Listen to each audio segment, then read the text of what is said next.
Welcome to Mind Tricks Radio, where we'll explore contemporary topics in psychology through interviewing creative and innovative thinkers in the field. I'm your host, Dr. Aaron Kaplan. Thanks for tuning in.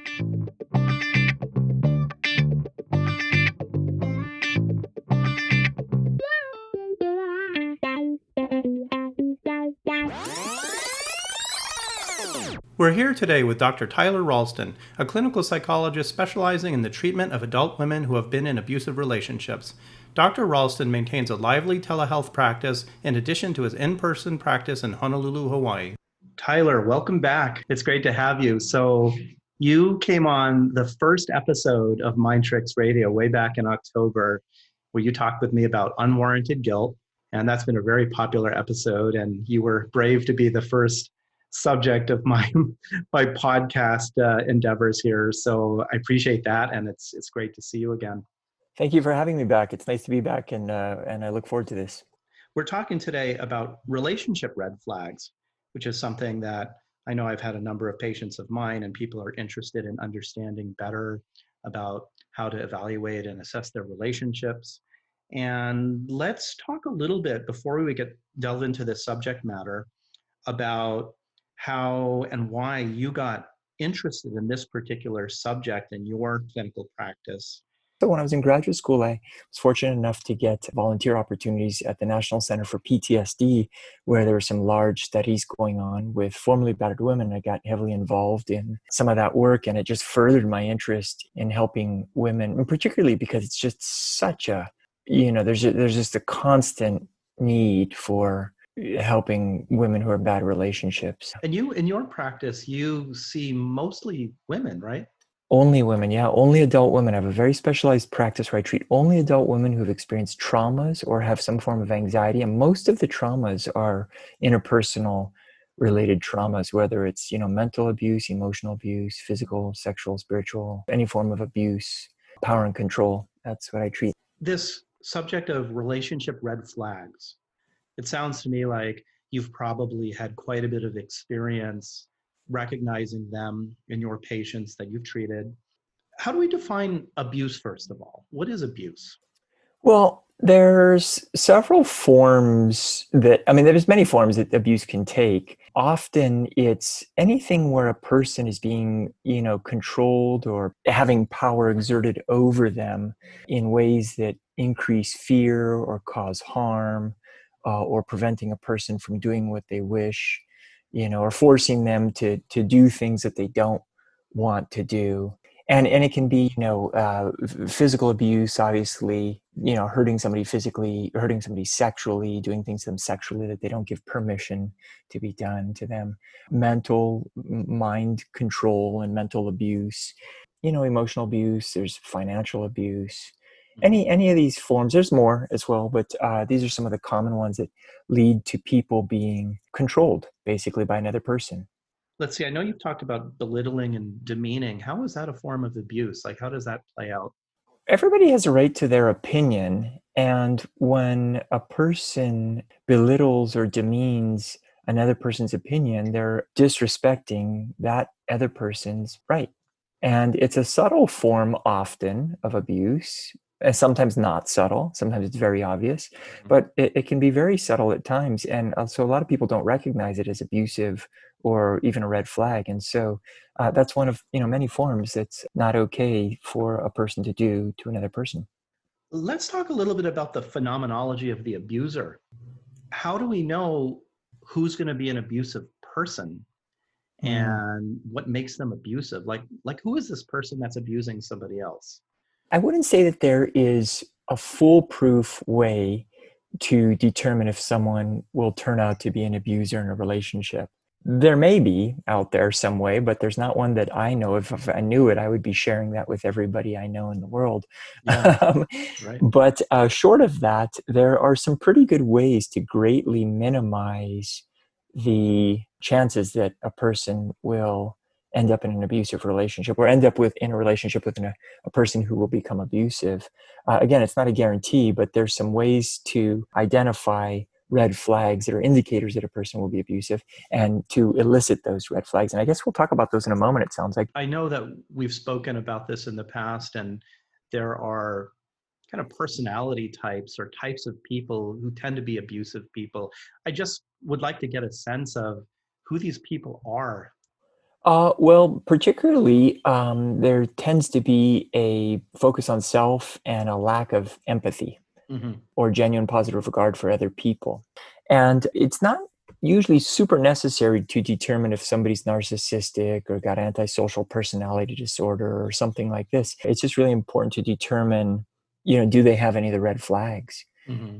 Because if even a person who might not formally have an antisocial personality disorder, they may have some red flags here or there that are just really going to become big issues down the line once a person is in a relationship with that person with those red flags. You can kind of think of the red flags early on as sort of the tip of the iceberg, and most people don't really pay attention to those early on, or they discount them. They think, oh, it's just a small thing. But it's Right. good to pay attention to them, because down the line they can turn into really big things, and then it's almost too late. It's like the person's already in the relationship. Well, I totally agree with the red flags. And again, that's a big part of what I wanted to discuss with you today.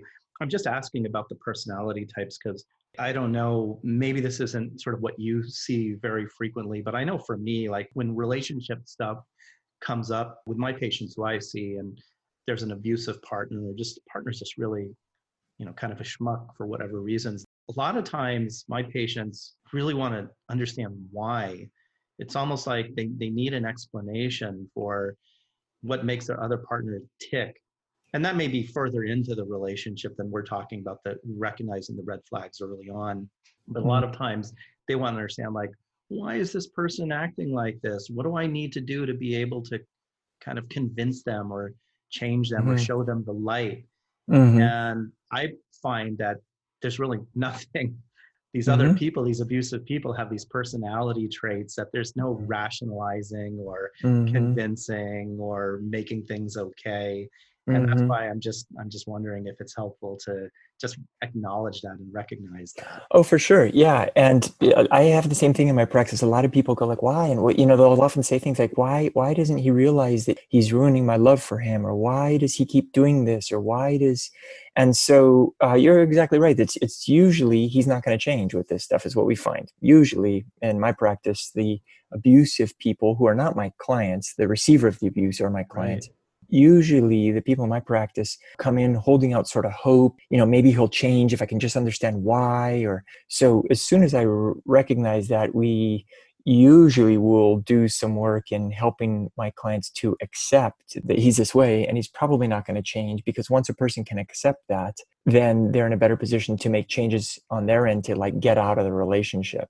But if they're still holding on to, why is he like this? And maybe if I can just understand it, I can somehow do something to get him to change or something. And it's really important to recognize that it's really not anything that she can do, because it's not about her, it's about him. And he's got this way about him that he has deficits in empathy and he's controlling, and it's all about him. And usually they're highly unlikely to change. Right. Those are those core personality traits. That's The right. lack of empathy. I mean, somebody's Yeah. not going to be able to develop empathy through Right. trying to convince somebody they should be more empathetic, right? That's right. That's right. Yeah, that's That's right. right. I know you also said something interesting about the types of people that these abusive types of personalities tend to pick. Mhm. Could you say a little bit about that? The way that we conceptualize this is kind of like any other mammals, we could say.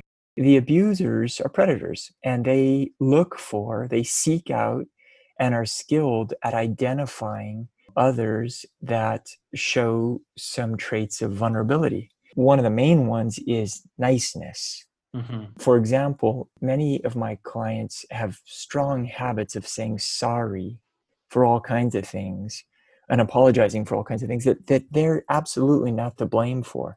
Hmm. Just little day-to-day things. I mean, all kinds of things, big things, medium things, whatever, but just things that they're not to blame for. And yet they have very strong habits a lot of the time of saying sorry or apologizing, which is one example of this niceness that tends to happen for a lot of these people that get taken advantage of. Niceness is a good thing to have. We always want to keep that, but it's correlated with or paired with some other traits like deficits in assertiveness and some other things that make them vulnerable. We kind of think about it like I was saying, that some, like animals. If you think about lions on the safari and they're looking at a herd of gazelle or zebra or something like this, they're not looking to attack the biggest, strongest, most confident one. They're looking for ones that are easy to isolate from the pack, that have maybe been wounded in the past, that are maybe smaller, maybe that don't really recognize or know what the thing is with lions. So they're more likely to just kind of not really understand about the lions. And the lions can separate those ones and then take advantage of them. Sometimes we say something like, we'll share that many women who have prior histories of physical, sexual, or emotional abuse are overly concerned with avoiding disapproval. And in their efforts to avoid conflict, they're often passive and unassertive. And they may even have a hard time saying no or standing up for their rights in other ways. And they may allow themselves to be treated with an inordinate amount of disrespect. In addition, many very nice women tend to accept an excessive amount of responsibility when things go wrong, and say all those sorries that I was just talking about. And they're easily made to feel guilty, which then also makes them inclined to go along with the wishes of other people. Because when abusers can stir up guilt and distress in another person, which nobody likes, of course, and then they can tie that guilt and distress with something that they want the other person to do to their benefit. In other words, like, you will feel better if you do this for me. And they don't even have to say it that way. It's just tied with it. Then what happens is the other person who doesn't want the distress will be more likely to get rid of that distress by doing what the abuser has pitched to them. Yeah, so it's easier for them to be manipulated by an abusive person who knows just how to push the right buttons in this person to get them to act or be the way that they want them to. And I think it's important to point out, I think you probably agree with this, that it's not that, let's just say women, because we're talking about that in your practice right now, that the women don't have any deficits. There's not something wrong with them. They just have these particular personality traits where an abusive person knows just how to use those to manipulate it to get what they want. Whereas I imagine if these people were in relationships with healthy people, that the traits they have would work really well in their relationship. That their partners would encourage them to be able to speak up, and they would respect it, and they would also enjoy and celebrate the other person's easygoingness without taking advantage of them and manipulating. That would be more like a healthy relationship. But the abusive person knows exactly how to push those buttons to manipulate, and that's where the potential problem is there. Here's an example to illustrate one of the big ways that happens is if an abuser does something. Let's say an abuser hits a person, and that receiver of the hit wants to leave the relationship. The abuser will then say something like, or can say, just as an example, say something like, if you leave this relationship, you will be breaking up the family, and the kids won't have an intact family. And so hearing that brings up a lot of distress in the person who is hit, in addition to the distress they already have from being hit and, the bad relationship. And so the abuser, by saying that way, is implying or saying, well, and sometimes will even just come out and say, don't leave the relationship. And the recipient of that message sees, oh, okay, well, if I leave, I'm going to, they're caught between a rock and a hard place, basically. Right. And so the abuser will stir up things that will bring up more distress if the recipient takes the action that is not what the abuser wants. And that way leverages the person to do what the abuser wants. And that probably the abuser knows that the other person highly values wanting to be a good mother, a good parent. And when she's hearing, you're going to be a terrible person for leaving, right, she's going to say, well, gosh, I don't want to be a terrible person. I want to be a good mother. Maybe I should just cut him some slack here and deal with it. And I'm guessing the abusive person knows that this is just how to get under the person's skin. For sure. Just what to say to convince them, to manipulate them to stay. Let's talk about red flags. Can you explain a little bit about what red flags are? Yeah, red flags are early warning signs that someone has the potential to become an abusive partner. And so we'd want to recognize those red flags early on before a person is getting really emotionally connected to the other person. so that they can then make a decision based on that information about whether to proceed or not. But even once a person's already in a relationship, it's often helpful to learn about red flags because there may be some not good things that are going on already, and will be good for them to clearly recognize that and can support them making a decision about whether to stay or to leave if they're seeing red flags. So red flags are things that people should be aware of to understand and evaluate their relationship, whether it's ongoing and Hmm. hopefully early on to prevent them from getting too involved. But Hmm. they're helpful either way. Yeah. And I'll just say that recognizing the red flags also, in my practice at least, with the clients coming to my practice, a lot of times the red flags are really clear signs to like, okay, don't proceed in this relationship. If they're already in a relationship and they're seeing red flags, they're usually pretty bad things, usually, whether it's mental, emotional, physical, sexual, spiritual, financial abuse, whatever form. I suppose it's possible, there's degrees of all this stuff.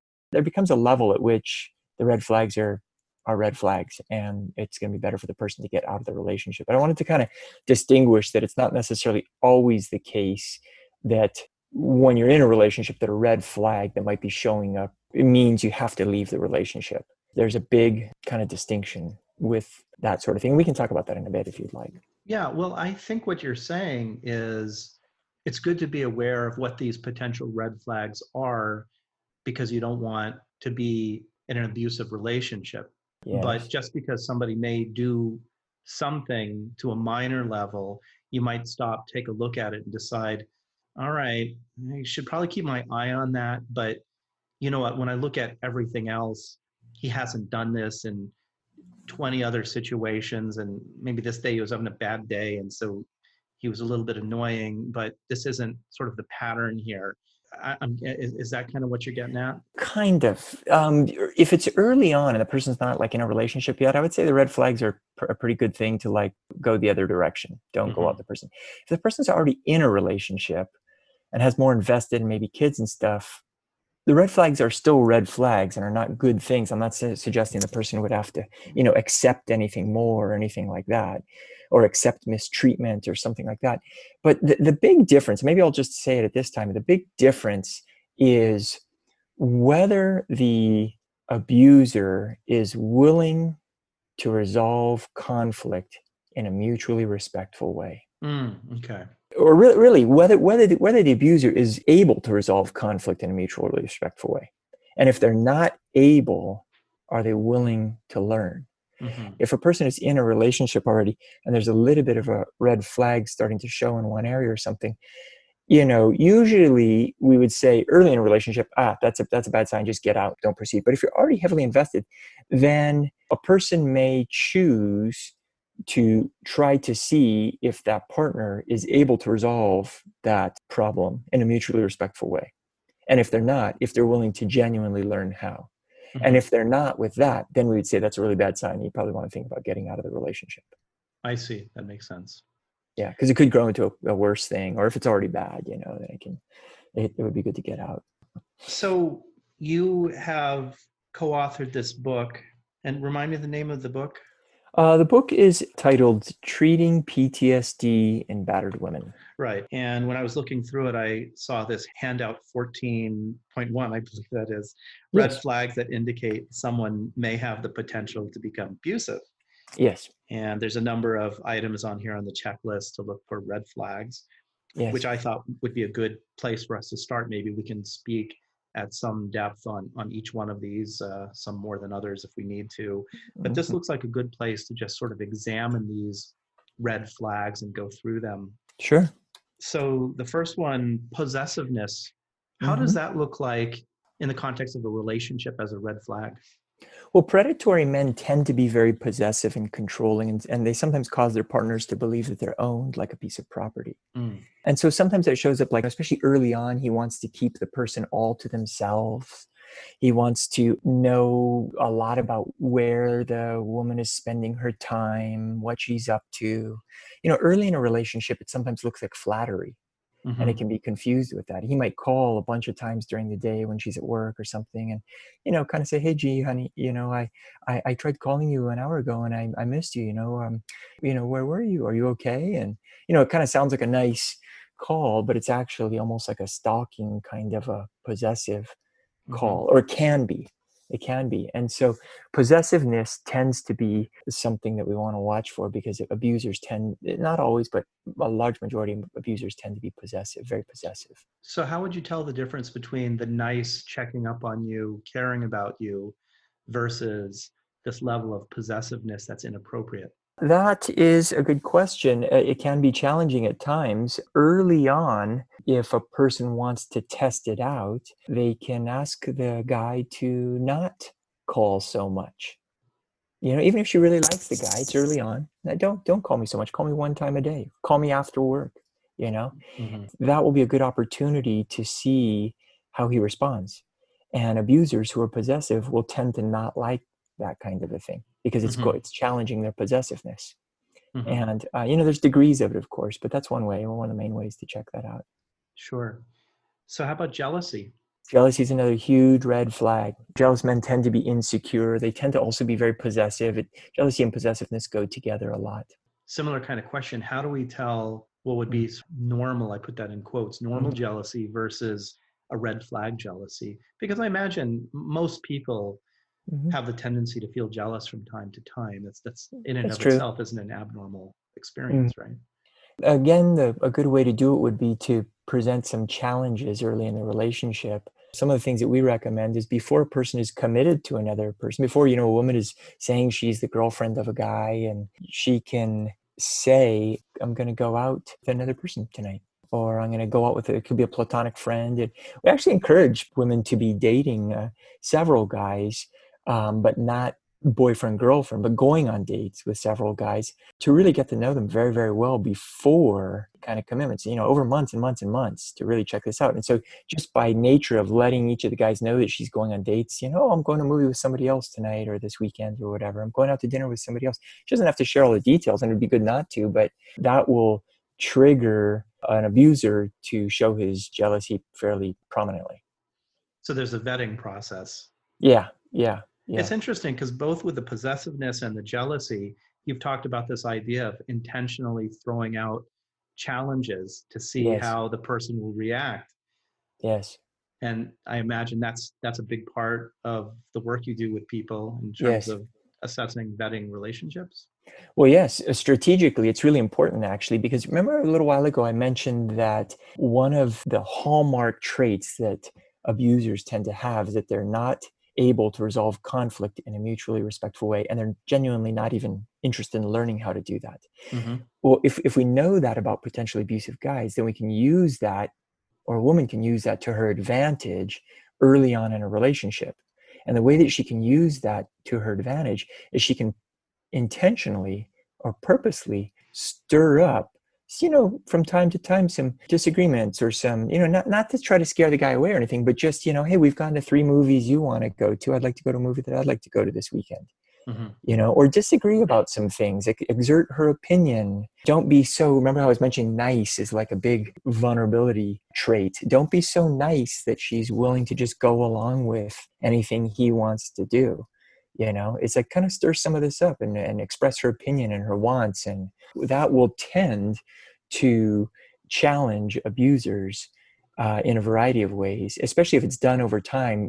One can usually start to see a pattern emerge in the abuser that will be very helpful in determining if they will be good in a relationship or not. I see. So we're not talking about stirring up trouble by like throwing a monkey wrench in. It's something that doesn't really matter to the woman. Like, Right. hey, we've gone to 3 things you want to go to. I want to go see this movie about aliens, when actually she doesn't want to see the movie about aliens. She's just Right. doing it to cause trouble. It would be something she really wanted to do or was important to her, to see how he would react to that.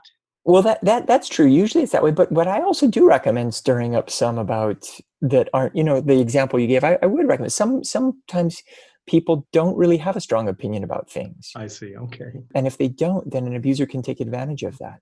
Mm-hmm. And so we would say, even if a person doesn't have a strong opinion about something, go ahead and kind of make it like you do have a strong opinion about something, like you really want to go see that movie about aliens, you know, I got it. or or whatever, just to see how the person reacts. And again, it's a balancing act. And so in the therapeutic process, we talk about what might be a good amount to kind of do to have these sort of tests, but at the same time, not necessarily totally scaring the guy away if he's genuinely a good guy and not an abuser, Right. Got it. So Yeah. what about dislike of your family and friends? Why is that a red flag? Yeah, that's a red flag, because if we go back to kind of the mammals on the savannah, excuse me, I said safari earlier, on the savannah, a person's family and friends are their support group. If an abuser can start to separate the person from their support group, then they have an easier time of controlling that person. Mm-hmm. And so one of the ways that sometimes they'll do that is they'll start to express dissatisfaction in various ways, sometimes very subtly, of family and friends, Mm-hmm. and then kind of leverage that so that the woman will be in a position to somewhat choose between either her family and friends or him. Mm-hmm. And there's varying degrees of it, but over time, she may, in some cases, start to choose him if he's already able to exert some control in other ways to help that happen. So And basically a way of separating her from her support system. yeah, right. Mm-hmm. Kind of like lions would separate a gazelle from the rest of the herd, or Right. cheetahs might separate a gazelle from the rest of the herd. So one of the items in the checklist here is being in a hurry to get romantically involved. Yeah, that's an interesting one, especially in this day and age with, all these apps and stuff that people hook up kind of quickly, Yeah. Snapchat or these kinds of things. Usually what we say is if a woman can really, in her words and her thinking, if she really thinks that she can have sex and be liberated about it and we not get emotionally connected and do all this, and also have sex safely, then, she can do that. That's her choice. She can do that.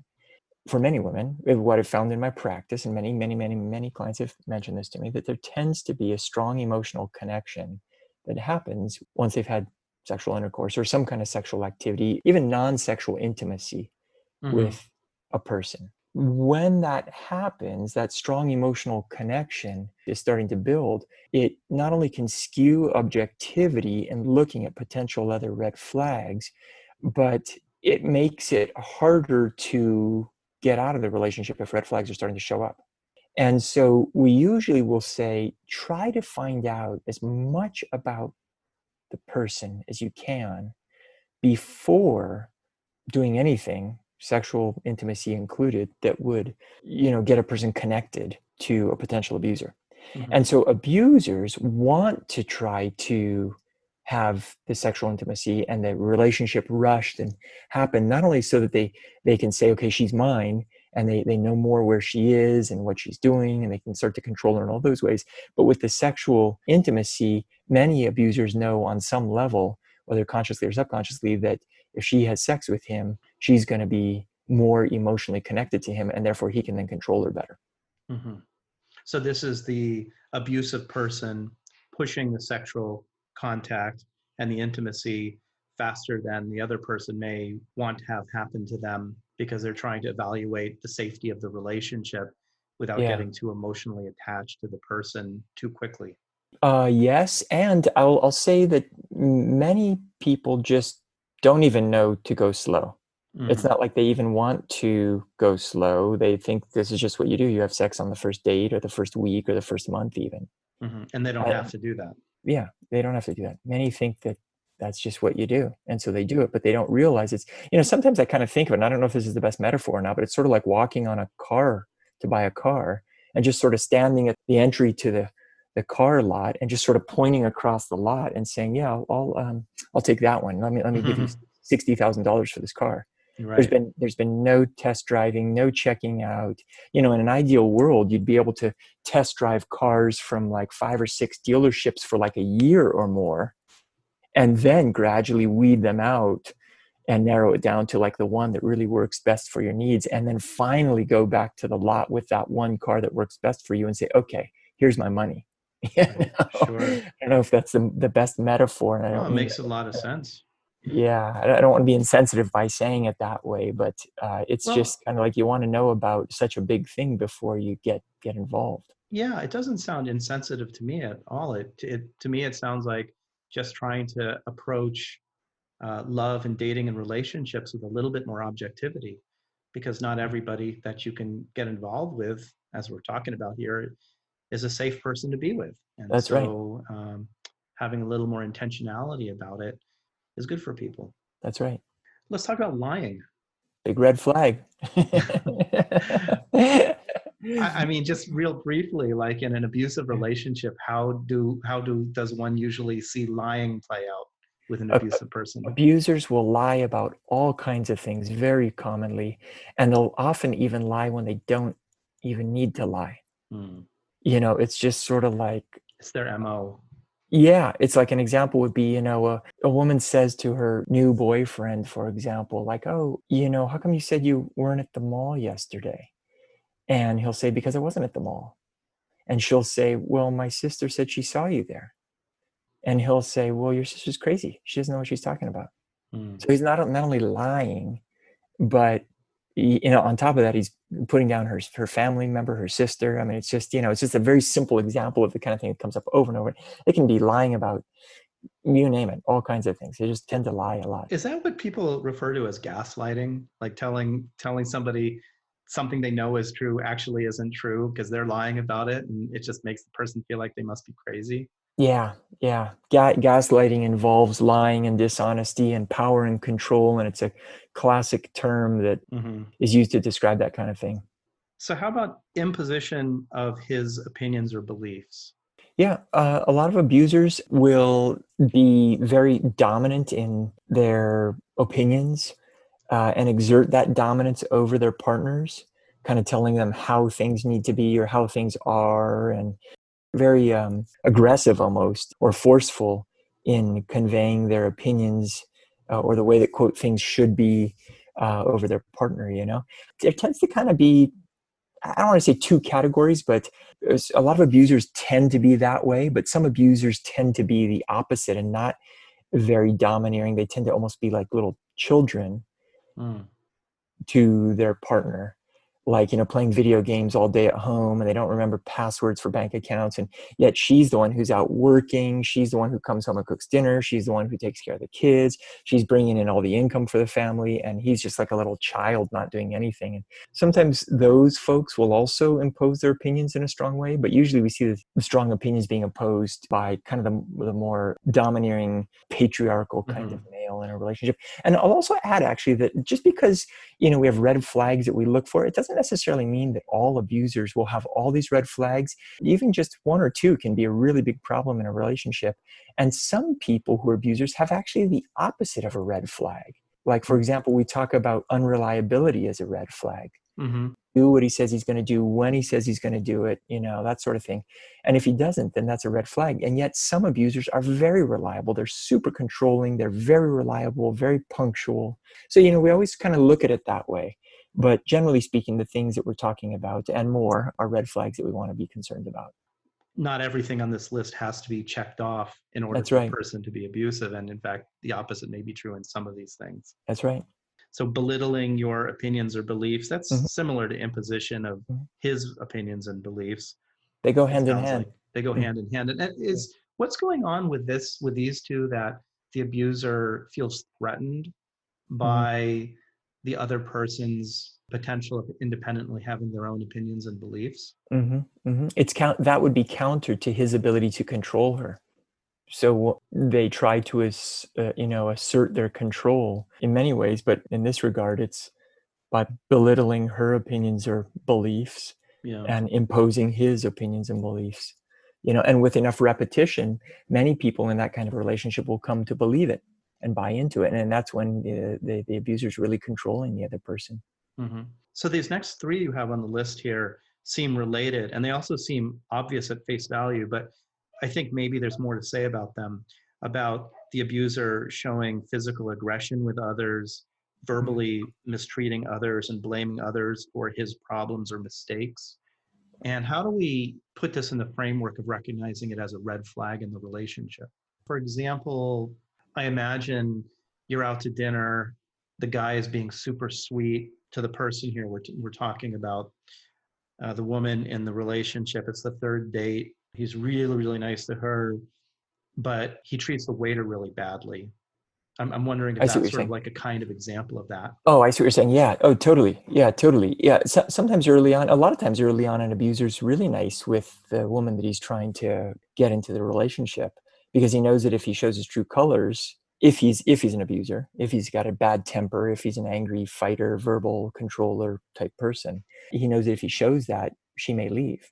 Hmm. And so they keep that under check. And so it's really important, yeah, to be able to determine whether he has a bad temper or if he verbally mistreats others, or even if he's been physically violent with others in the past, because those things will likely come out at some point later on in the relationship if they haven't yet. Hmm. We always recommend not only checking the guy out with these ones, but with a lot of these things, when the person's kind of dating early on and stuff at parties or barbecues or other gatherings, talk to other people that know him.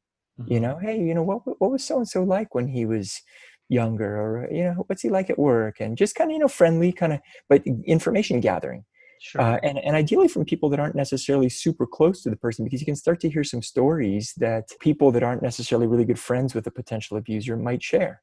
Like, Hmm. oh yeah, I remember this one time he got in this fight, or we were all out and he totally got super mad at, his mom who was there also, or something like this.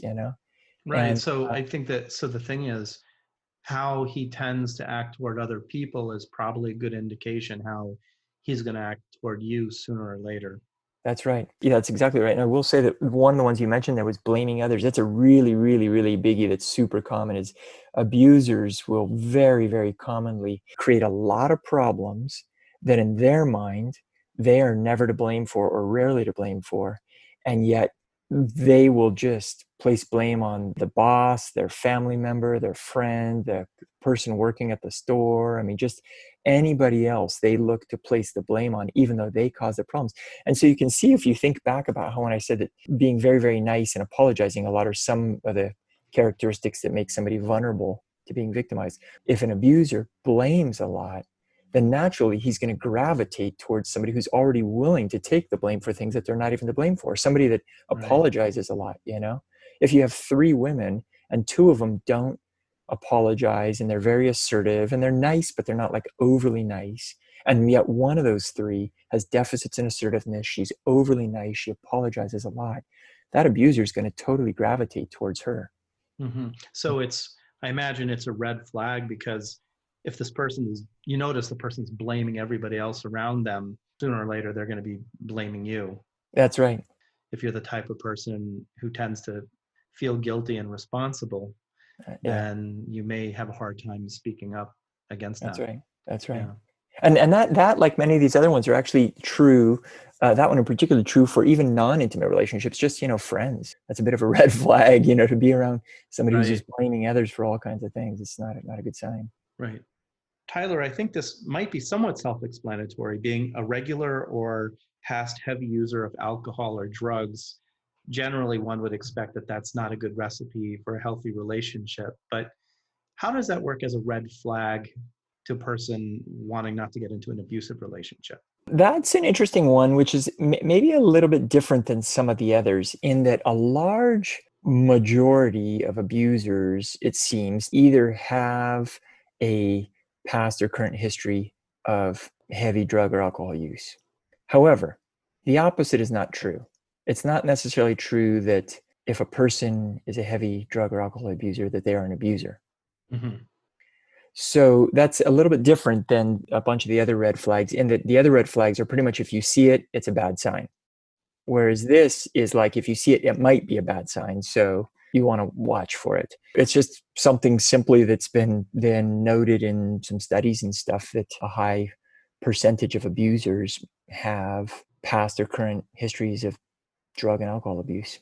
Yeah, and I imagine that there would definitely be a very strong red flag there if the person was currently heavily abusing Yeah. drugs or Yeah. alcohol. Even not so much necessarily that they're an abuser, they may or may not be an abusive person, Hmm. but Hmm. usually heavy drug or alcohol use wreaks havoc in people's lives and That's can right. probably be destabilizing to any possible relationship. Yeah. But the past drug and alcohol use is a little more tricky, I imagine, Hmm. because somebody could be You could meet somebody and say, I'm in AA or NA. I haven't used in 5 years. I'm clean and sober. But it's still hard to determine, is the fact that that person had that tendency to be a drug or alcohol abusing person 5 years ago, even though they're clean and sober now, an indication of potential abusiveness. And that's probably a tough one for people to navigate, because you want Mm-hmm. to give people the benefit of the doubt if they've gotten their act together and changed Mm-hmm. things around. Mm-hmm. But you're also saying that is a possibility of a red flag there because Mm-hmm. of the correlations. Mhm. The way that I think about that in my practice, and you're right, many have turned their lives around in a very good way. Many have, and that's a good thing. The way that we conceptualize that sometimes in my practice is if we think about the drug or alcohol use, was it some form of coping to get through the world? And if Mm-hmm. so, what were they coping with? And if they're not using that unhealthy form of coping anymore, how are they now resolving or coping whatever that difficulty or problem was? And is it a healthy way that they're coping now? And so sometimes we'll kind of look at that, not in a whole lot of depth, but kind of look at that and see like, okay, what does this look like today for this person? You know, in the past they might have been doing this, but what's it looking like today for them? Are they coping in healthy ways, or is this a person that's just kind of stopped their drug and alcohol abuse, but really isn't coping in healthy ways? And therefore there may be some problems that are going to show up in some form in the relationship, you know? So that might be part of the vetting process we were talking about, Mm-hmm. understanding your partner's previous drug and alcohol history, why it was going on, and what they've done to self-improve and move forward, and being convinced that this person is on a healthy trajectory in life. Mm-hmm. Item number 15, having a reputation as a womanizer. Mm-hmm. This seems pretty self-explanatory, but let's talk about it as a red flag. Why, how, and why would this come up as a red flag for somebody in terms of choosing if somebody could be an abusive person? One of the reasons it can be a red flag is that the person goes through a lot of partners, whether it's wives or girlfriends or whatever, because they're not able to have a lasting, long, healthy relationship. It's one of the main things actually that can signal that. And so we want to be careful about it for that reason. But there can be other reasons as well, like, you know, they just want to kind of have sex with a person, and then once they've done that, they move on to somebody else. And so they're really not interested in, like, you know, developing a healthy relationship for the long run. So if the person has had too many partners, then it would be an indication that this person is not seeing women as sources of intimacy and connection, Mm-hmm. Mm-hmm. which is Mm-hmm. true for abusers probably, Mm-hmm. may or may not be true for other people, but it's not a Mm-hmm. good sign. And just kind of use them and leave them, you know, Mhm. or use them and control them and be really not good to them in various ways. And then the person tries to get out of the relationship and then does get out. And then the guy just goes on to another one, does the same thing. And then she Mhm. tries to get out and then gets out, and ends up just being this pattern that goes on and on and on, you know? How about invasion of privacy? That's an interesting one. Also, many abusers will try to, because they're jealous and insecure and possessive, that they will look through their new girlfriend's purse. They'll look at her emails or her social media accounts. They'll try to get her passwords. They'll read her mail, go through things in her room if she's in the other room. I mean, there's a variety of ways that they tend to do that. And not all of them do, but it's a common enough thing that it's a bit of a red flag, of course, because she has a right to privacy with this stuff, even when she's in the relationship, like Mhm. married to him. If they get married, that she has a right to her privacy always. And if he's disregarding that, he's not respecting a boundary of hers in a very physical, tangible way. And that will play out in non-tangible ways also, with, not respecting when she says no, or not respecting other things that she says. He's just pushing his way and crossing boundaries.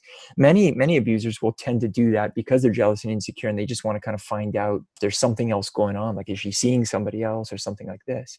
It's an interesting one that sometimes my clients will bring up, that they've actually been the one to go through his phone or social media, these kinds of things, emails or whatever. And usually when I hear that and we look at it, we find that there's actually some substantial differences. Usually if she's invading his privacy, which is still not necessarily an okay thing to do, but usually if she's doing it, she's already got pretty good indication from maybe friends or family or others that he was seen fooling around with somebody, or he is doing something that's not up and up.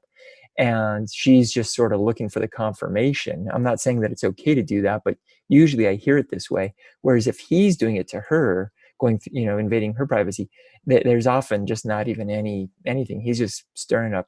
Look, He's fishing. He's fishing yeah, he's for fishing. anything to validate his worry that she's not fully in his control in some way. Right, So, right. one interesting thing about this, Tyler, is in this age of social media, how do you balance this idea about invasion of privacy? Because these days people have online profiles on Facebook, on Instagram, Snapchat. They're being followed by any number of friends. And then this partner is also following and seeing everything that's being posted. Friends are posting things on a timeline. When does that become the balance of I'm just seeing everything that everybody else is seeing and it's right in my face there and asking you about it and participating it versus you're overstepping a line here and invading my privacy with my social media? The way that I approach that with my practice is to just make it really clear to people: if you're posting it out there, you're not in control. It's out there, and somebody Mm-hmm. is going to find it. So if you don't want him to find it, or don't want a guy to find it, I mean, there is that balancing act of like, wow, he's really almost like stalking. He's looking at all my stuff. But if a person has posted it and it's publicly available, Well, is it fair game though for him to question her on her friends and who's commenting on her stuff and wondering who he is and what he's doing as a friend and the nature of their friendship? Like I know that happens a lot. those are good opportunities for her to see how he responds. Right. The Yeah, tests. that's exactly right. She could post a picture of her with her arm around a friend or whatever, and it can be a test that's out there to see how he responds, because a guy that is comfortable and secure will be like, okay, well, that's a friend of hers or something. And she's not my girlfriend, she's not my wife. She can have these friends. Even if she is a girlfriend or wife, she has a right to have guy friends and do things with guys if she wants. Mhm. How about acting differently when the two of you are alone versus when you're with others? Many abusers will try to hide their true selves, right? And so that will play out in this thing that you've just mentioned, acting differently when the two of them are alone versus when they're with others. And it can kind of go both ways. One way that we see it pretty commonly as a red flag is if he's real lovey-dovey or caring or attentive to her when they're together, but when they're and nobody else is around, versus when they're out with other people, like at a party or some kind of a social gathering, particularly if they're out where there's other women around. If he's kind of aloof or standoffish, sometimes they don't even wear their wedding ring or that kind of a thing. And it's not like they have to wear their wedding ring, but they will sometimes convey like, I'm not with anybody. And Mm-hmm. therefore, if they kind of like hit on another woman, she may be less likely to get mad with him because she doesn't know that he's with her. Mm-hmm. His aloofness or standoffness is kind of serving a purpose for him to maybe flirt with other women or engage with other women in a way that would be pursuing them. So we'd want to see consistent behavior when around people and when alone, because that conveys this person is on the same page as me. He treats me the same, hopefully good, Yeah, when we're alone or when we're around other people, lets other people know that we're in a relationship, but not in an overly possessive sort of yeah, way. yeah. Yeah. Generally speaking, I mean, most couples are going to be a little bit different when they're alone, of course, versus when they're with other people. But if you're seeing consistent and sizable differences, that would be a bit of a red flag. And as I mentioned, it can go both ways. The other way is that a guy can be really nice and friendly and attentive and stuff when they're out together around other people. Everybody thinks he's a great guy and that sort of thing. But when they get back in the car, or when they're at home, or when they're behind closed doors, or when the two of them are alone, he just really lets down the show, and he's really a cruel or controlling or mean Mm-hmm. or nasty guy. Mm-hmm. And so it shows up that way as well also. But the general idea is, if there's really a pattern of a difference in the behavior one way or another between being alone or with others, that's something to watch for as a red flag.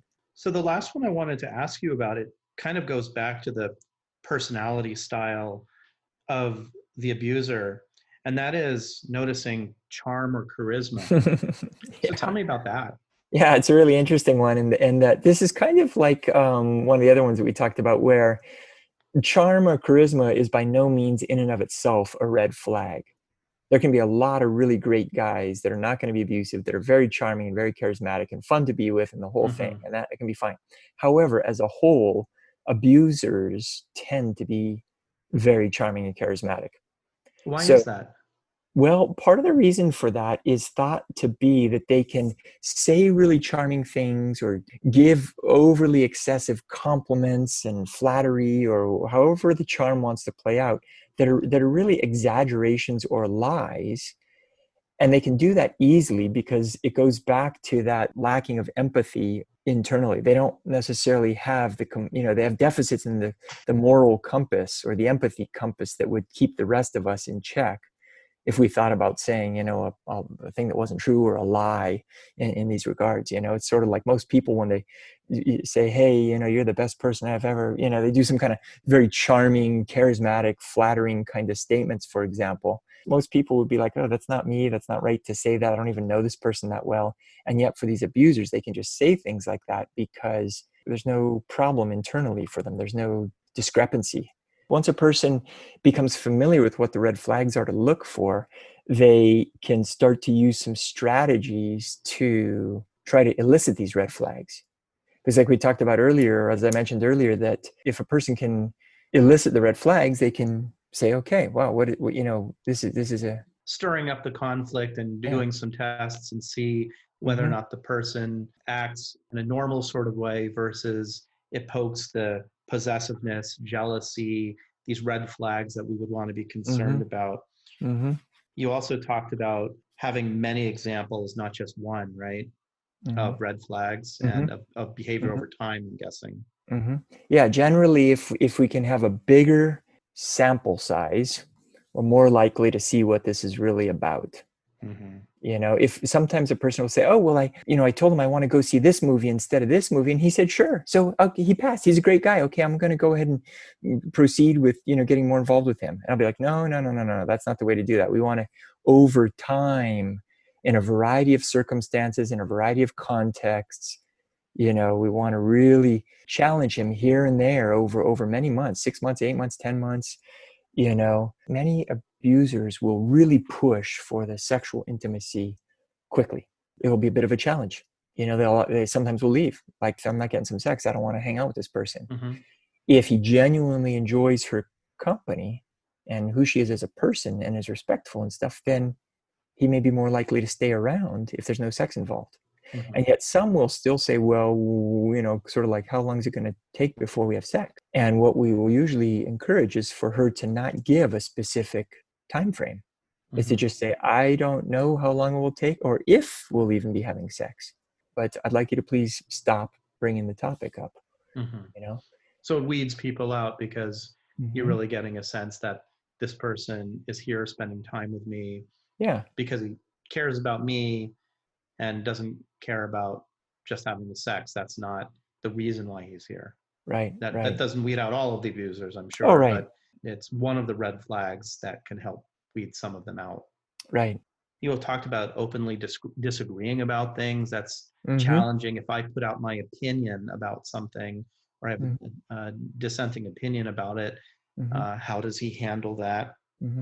On that one, it's okay, of course, and even healthy for two people to share their opinions and talk about them if they're differing and to share ideas and that sort of thing. And it would be natural for each person to have somewhat of an interest in wanting the other person to agree with or see their opinion. But it's when we really get into, if he's belittling her opinion, telling her, fairly forcefully, this is the way that it is, imposing his opinion, that sort of thing, that it's getting into a red flag. And so that will sometimes come out when she shares her opinion or speaks up about things. And if that happens, in the context of even other red flags and stuff too, then for sure it's not going to be looking good. Those red flags are signaling this could be a potentially really bad relationship.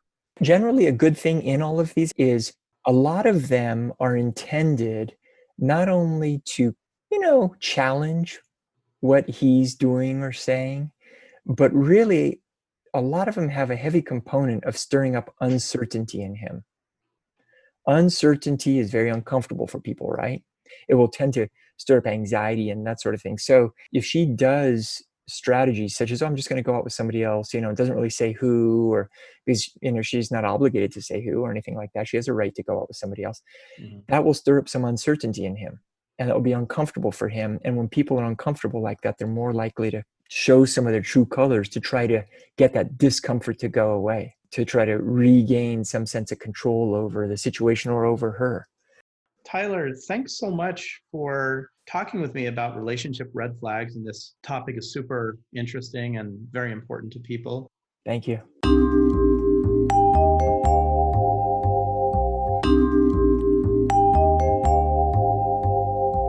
Thank you for listening to Mind Tricks Radio. I hope you have enjoyed the program. For more information about Mind Tricks, please go to my website, www.waikikihealth.com. Please be sure to subscribe to Mind Tricks podcast and accompanying blog to be notified of new episodes of Mind Tricks. Please be sure to follow Mind Tricks on Facebook by following and liking posts by myself, your host, Dr. Aaron Kaplan.